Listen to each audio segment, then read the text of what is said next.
자, 정무 얘기 나왔으니까 경제 얘기 나왔으니까 최저임금 얘기를 그래도 저희가 좀 해야 될 것 같아요. 언론에서 많이 얘기하고 있는 크게 두 가지 제가 보니까 하나는 최저임금 10,000원 시대. 뭔가 많이 오른 느낌이 들죠. 그리고 경영계 특히 소상공인 편의점 이제 점주 분들 입장에서 이거 너무 많이 최저임금 올라서 힘들어요 이런 얘기. 크게 두 가지 논조가 많이 보도가 되고 있던데 10,000원 돌파 최저임금 결정 어떻게 보셨습니까? 완전히 왜곡하고 있는 거죠. 왜곡이다? 현실을. 이게 10,000원을 돌파한 것은 예. 뭐 저 의미가 있다라고 보죠. 그 금액으로 보면 뭐 1만 원이라는 그 상징성. 선으로 그냥 단순 숫자일 뿐이잖아요. 근데 실제로 170원밖에 오르지 않았고 네. 그 노동계에서는 1,120원을 주장했었죠. 그리고 경영계가 이제 주장한 것이 1,030원인데 경영계 안대로 다 된 거예요. 네. 됐는데 그 1.7% 올랐잖아요. 역대 그렇습니다. 두 번째 최저 인상률이에요.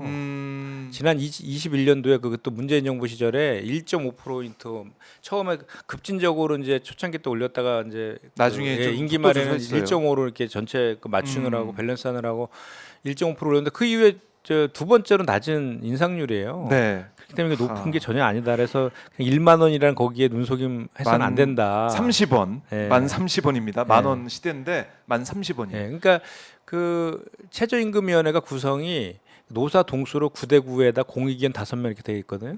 그러니까 이제 그 노동계의 9명은 다 반대한 거고 그 공익위원 5명이 다 경영계 편들어 갖고 이제 14표로 이게 통과된 거거든요. 여전히 이제 그 경영계 중심으로 이렇게 결정되고 있는 그게 현실이고 네. 왜냐 공익위원은 그렇게 선임해 놓으니까 그쪽 친 그 재계 쪽으로 아무래도. 하다 보니까 그런 측면이 있고 또 하나는 이제 대단히 그 위험한 그 프레임인데요.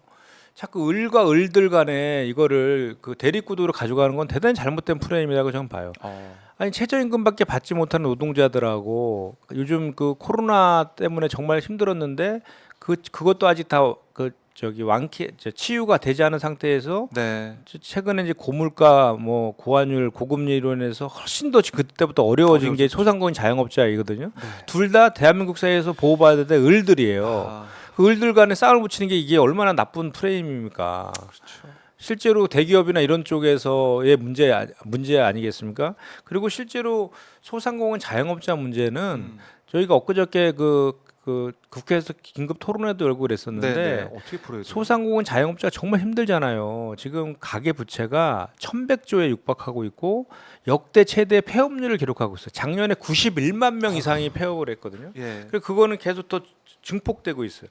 그러면 소상공인 자영업자 문제를 풀려 그러면 정부에서 정말 비상한 시기예요. 저기 한번 저희 지역구에도 가보면 그 저기 렌트라고 써 있는 네. 그 빈 공실로 되어 있는 그 건물들이 상가들 많아요? 상가들이 얼마나 많습니까?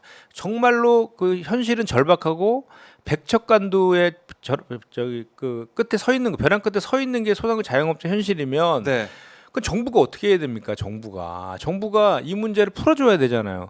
풀어줘야 되면 지금 현재는 방법이 그밖에 없잖아요. 그 소비 심리를 회복시키고 내수를 진작시켜야 되기 때문에 그 확장적 재정 정책, 그 적극적 재정 정책을 써줘야 돼요.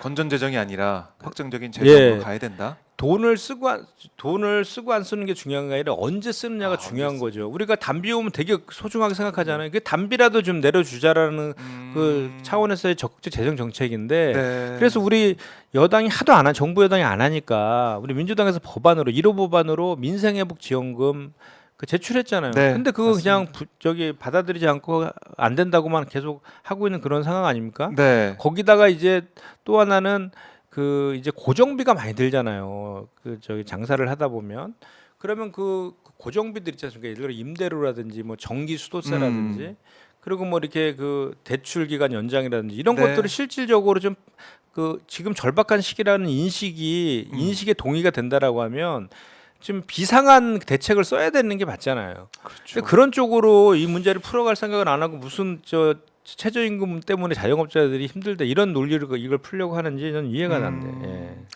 그러니까 이게 최저임금이 올라서 자영업자들 힘들다 이런 보도가 나오는 게 어떻게 보면은 프레임을 잘못 뭐 어떻게 보면은 우리 국민들 입장에서는 프레임을 잘못 쓰는 그런 상황이고 이 책임을 정부가 지지 않고 최저임금 올려달라는 노동계의 문제야. 이렇게 또 넘기려는 같은 느낌도 들어요. 정말 아쉬운 게 지금 세계적인 추세는 이미 있잖아요. 네. 그 낙수 효과, 소위 말하는 낙수 효과 있잖아요. 음, 그 낙수 효과가 실패한 정책이어서 네. 시장 자율보다는 정부가 많이 음. 개입해야 된다라는 게 지금 그 세계적 금융위기 이후에 2008년도 금융위기 이후에 네. 확립된 그 저겁니다. 아, 근데 그 저기 자본주의 심장이라고 하는 다보스 포럼에서조차도 이미 이제 그 저 신자유주의 자유주의는 종말을 고했다라고 선언까지 했어요. 그런 상황이면 이게 결국 뭐로 연결되냐면 네. 그 소득주도 성장이라는 얘기 오랜만에 들어보죠. 예. 그게 바꿔 말하면 임금주도 성장이거든요. 그렇죠. 그게 이제 노동자들의 임금을 올려주면 그 노동자들이 그거에 대해 소비를 할 것이고 그거에 대해서 경제가 내수가 살아나고 경제가 선순환된다. 이 논리가 있는 것인데 그런 차원에서의 최저임금은 대단히 중요한 역할을 하는 것인데 지금 우리나라 최저임금 수준은 OECD 국가에서 거의 뭐 꼴찌 수준이거든요. 이게 높지도 않거든요. 그런데 네. 그렇게 그 글로벌 스탠더드를 외치는 그 윤석열 정부에서 왜 항상 노동자만 오면은 그렇게 약해지는지 그렇죠. 오죽하면 ILO에서 노동후진국이라고 하겠습니까? 하, 이건 제도적으로도 최저임금 결정하는 시스템 자체도 바꿔야 된다 이런 얘기가 나오는 거 아니겠습니까? 네. 사용자 측, 그러니까 사측에 좀 유리하게 계속 진행이 되고 있다라는 얘기도 나오고 있기 때문에 시스템 개선 어떻게 할지 또 특히 우리 자영업자들 어려운데 어떻게 좀 이 상황을 타개할 수 있게 도와줄지 네. 마중물을 어떻게 마련할지 이걸 고민을 계속 해야 될 것 같아요. 맞습니다. 봐야 되고 이번에 보니까 최근에 예금자 보호법 개정안을 발의하셨다고 네. 하더라고요. 저희가 이제 예? 그 정치적인 이슈 말고 이제 경제 이슈도 이렇게 하는 거 봐서 수준이 되게 높아지거든요. 아 그럼요. 오마이 TV는 고품격 방송입니다. 제가 정무이라서 그런 것 같아요. 예. 아니 제가 그 법안을 하나 예금자 보호법 개정안을 발의했는데 네. 이게 이제 무슨 내용이냐면 우리 예금보험공사 아시죠? 네. 예금보험공사가 이제 하는 역할이 뭐냐면 이제 그 금융기관이 파산을 하면은 그 사후 관리하는 거거든요. 공적 자금을 통해서 예를 들어서 뭐 그 공적 자금은 아니고 사후 관리에서 뭐 예금자 보호법에 의해서 예금자들한테 그 돈도 돌려드리고 또 파산 간제인 도 가지고 청산 절차 밟게 한다든지 또는 갱신할 건지를 결정하는 그런 역할을 했던 거예요. 그러니까 소위 말하는 불이 났을 때 소방관 역할을 했단 말이에요. 근데 그 이전에 불이 나기 전에 선제적으로 예방하면 더 좋잖아요. 그럼요. 근데 그 연락이 기능이 전에. 없었어요 지금까지는. 선제적 예방적 기능이 어떻게 합니까 이거? 그래서 제가 예. 이제 예금자 보호법을 이제 개정안을 냈는데 네. 내용은 뭐냐면 예금자 보호법에 의해서 그 예보 기금이라고 있어요. 그 예보 기금이 있는데 네.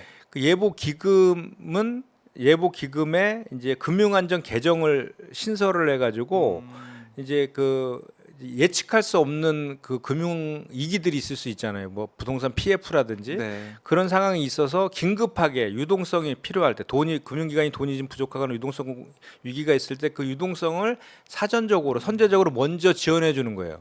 네. 지급 보증 방식으로. 아하. 그러면은 그 어떤 효과가 있느냐면 우리가 그 전에는 무슨 위기가 상황이 닥치게 되면 이제 공적 자금을 투입하거나 뭐 이런 네. 방식으로 했잖아요.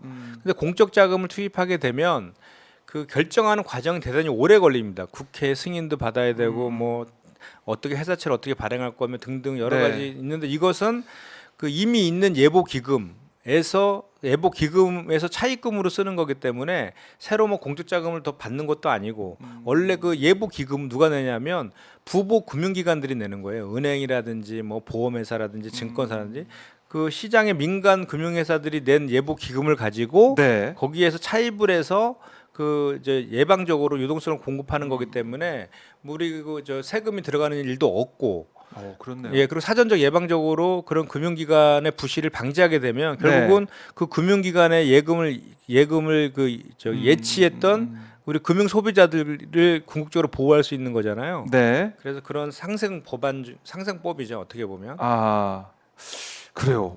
이런 의미가 있는 네. 상생 법안을 내놓으셔서 이게 발의가 됐으니까 네. 통과될 가능성 어떻게 보십니까? 통과될 가능성 대단히 높다고 봐요. 그래요? 이게 사실은 원래 이 2008년도 금융위기 이후에 미국이랑 일본이랑 유럽 국제연합 등 EU 같은 데는 이미 다 도입을 했거든요.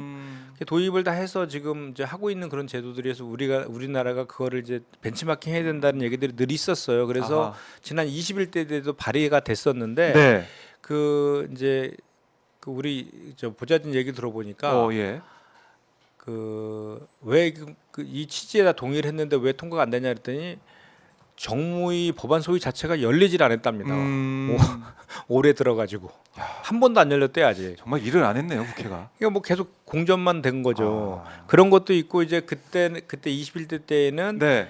그 이제 그럼 예를 들어서 이 금융안전 개정을 통해서 지원을 할 것이냐 말 것이냐를 결정하는 그 발동 주체가 그 예금보험공사를 할 거냐 금융위원회를 할 것이냐를 가지고 이제 논쟁도 있었나 봐요.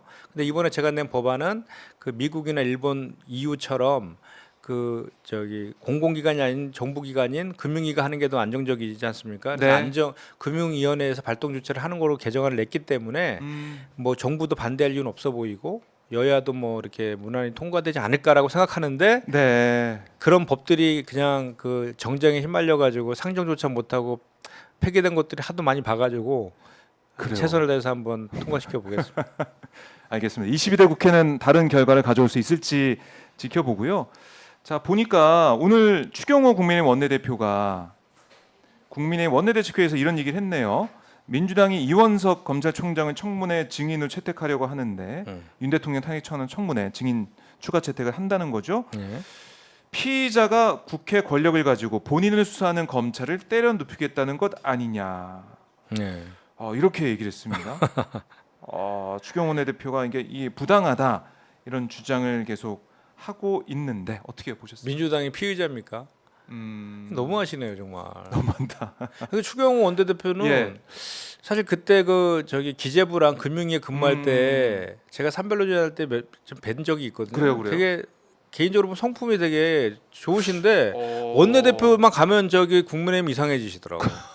그러니까 말을 너무 쉽게 바꾸고 그냥 영혼 없이 그냥 막 하시는 것 같아요. 지난번에도 여야 원구성에 그 잘못했다고 막 책임론 이르니까 막 그만둔다고 막 갔다가 그 서로 네. 다시 또 은근슬쩍 다 복귀하시더니 저분이 백령도 가셨다고 오셨죠. 예, 금투세도 뭐 네. 도입해야 된다 그렇게 강변하셨던 분이 요즘 금투세 폐지해야 된다 그러잖아요.